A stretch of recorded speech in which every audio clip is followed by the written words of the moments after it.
Magandang araw sa inyong lahat mga kamatyas! Bago tayo dumako mamaya sa iniintay nating live streaming quarterfinals game number 2, magpayanig muna tayo dahil narito ang inaabangan nating laban ni Woman International Master Lu Miaoyi ng China, 13 years old. Sumali pala siya ngayon sa ongoing FIDE World Youth Under-16 Chess Olympiad na ginaganap sa Eindhoven, Netherlands. Itong tournament na ito ay team tournament composed of 4 players. Pwedeng 3 lalaki, 1 babae, o kaya 3 babae, 1 lalaki, at hindi lalampas ng 16 years old. Standard time control na mayroong 45 minutes plus 10 seconds increment per move.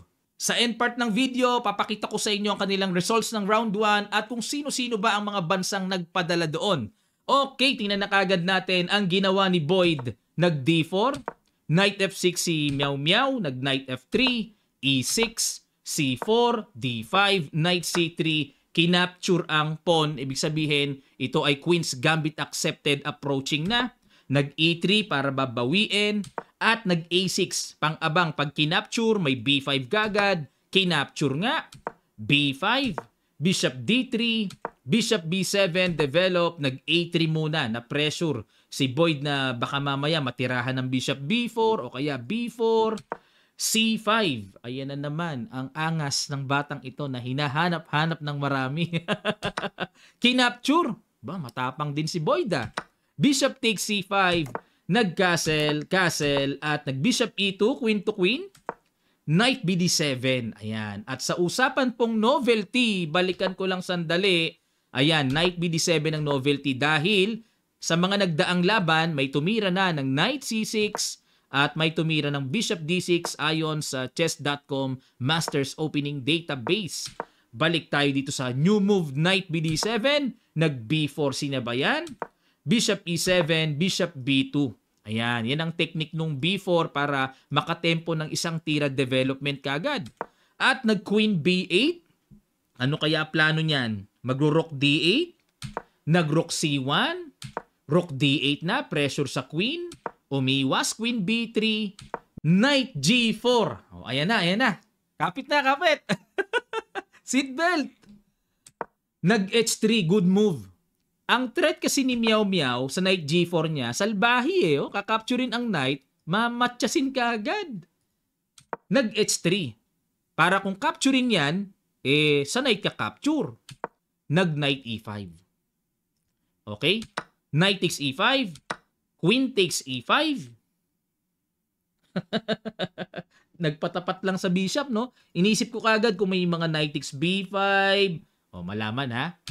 Nag G3 na pressure si Pogi. Na pressure. Ayan, alamin natin, no? Bakit ba napaganyan si Boyd? Ano meron kung capturein ang pawn sa B5? Kagaya ng una kong nakita. Para may threat sa Queen. Di naman pwedeng capturein. May bishop yan na suporta. May Queen G5. Ayun. Ayun, no? Threatening matchas. Siyempre, magre-react pa yan. Mag-G3. Saka kakapture ng buong buo ang Knight. Yan ang nakita ni Boyd eh. Na hindi niya pwedeng gawin yan. Kaya, nag-G3 siya muna. Na ang tamang tira naman dito na na-miss niya ay E4. Yan ang tira. Pang-block sa diagonal. Baka na-pressure si Boyd. Baka capturing yung pawn. Wala, may Knight takes E4 eh. Queen takes E4. Kung ganyan ang gagawin, mayroong Bishop F3, tagpasan tore. Hindi pwede yan. Kaya E4 ang good move. Kaso, ang ginawa dito, nag-G3. Unang puzzle, mga kamatyas. Paglaro ni Miaoyi, maraming puzzle eh. Unang puzzle na tumbok sa computer engine. Pakiguess nyo po. Sa ilang sandali lang, tutuloy kagad natin. Start.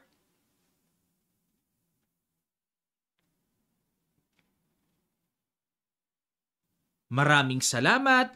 Simple lang, Queen F5 pero yan ang pinaka-top move ng computer engine para capturein ang pawn sa H3. Nag-King H2. Ayun, sunod-sunod ang bad moves dito ni Boyd. Dapat daw ang tira, Bishop G4. Depensa na, may atake pa. Okay, pero nag-King H2. Knight E5, another good move. Yan ang paparating, oh, magda Knight F3, pag capture, imagine niyo kung gaano kalakas ang napaka-powerful na diagonal na yan. Nag F4, yan ang solusyon ni Boyd. Para walang lundag ng knight, may atake pa nga sa knight. Parang lakas ng dating, no? Pero, puzzle number 2, pakiguess nyo po ang excellent move na inihataw dito ni Meow Meow. Sa ilang sandali lang, tutuloy kagad natin. Start.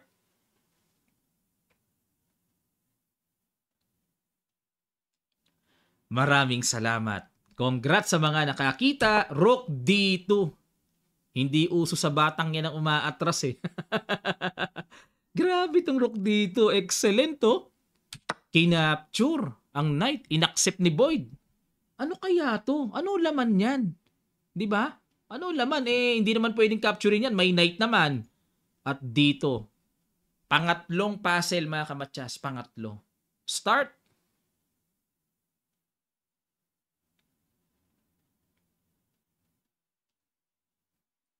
Maraming salamat. Congrats po sa mga nakakita. Queen D3.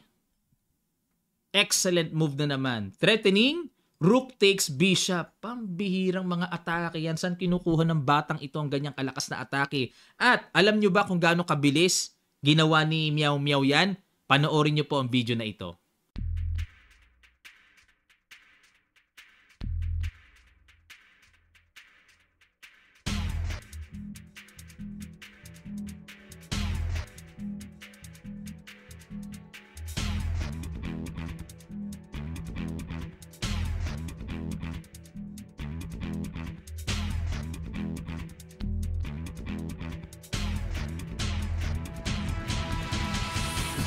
Ayan, ang bilis no?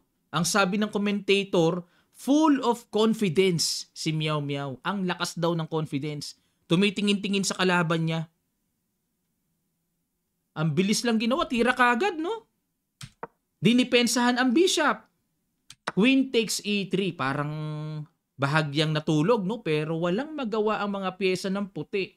Di makaalis ang knight, makukuha ang queen, di makagalaw ang bishop, nakapin ang king. Nag-bishop C1. Di, ang lakas na naman. Naku, eto pa. Puzzle number 4. Excellent move. Pakiguess po mga kamatsas. Start.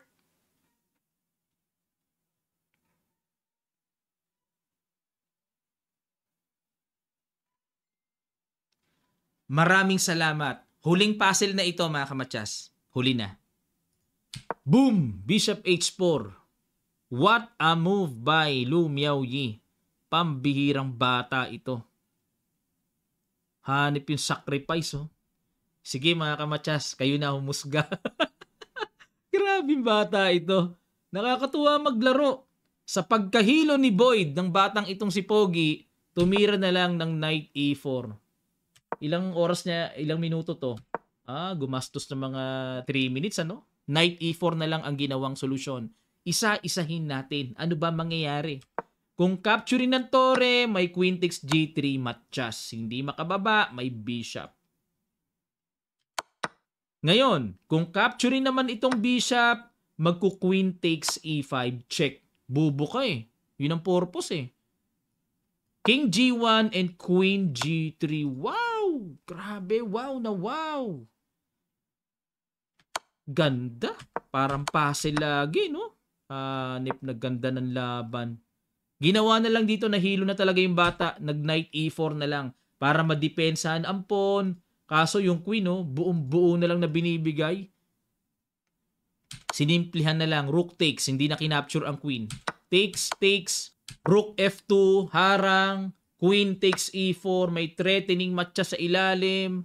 Nag-G takes H4 para pag-check. May angat. Queen H1 checking. G3. Queen G1 check. Resign. Si Boyd. Bakit nag-resign? Kasi obligadong aangat ang king. Then, kakapture na rin ang rook. Lamang ng isang torre eh. Baka mamatipon pa yan. Pagka nako, lalong matindi. Baka mamatipon pa eh. Grabe itong batang ito mga kamatsas, no? Susubaybayan natin. Isusunod natin ang kanyang round number 2, 3, 4, 5. Kung tabla, tingnan pa rin natin, ano? Kasi kahit tabla laro ng batang ito, masaya pa rin eh. Dami pa rin mga pinapakawalang kakaiba na hindi malaman saan hinuhugot yung kanyang kalakasan. Face to face ito ha. Kasi baka may magtanong na naman, Coach, yan by online? Tamang duda na naman na baka nag-engine cheat no? Hindi, face-to-face yan. Pakita ko sa inyo yung kanilang standing. Ito ang nagaganap dyan Round 1 results nila, ayan by team. Hindi ko lang alam kung ilan yung lalaki dyan sa team nila.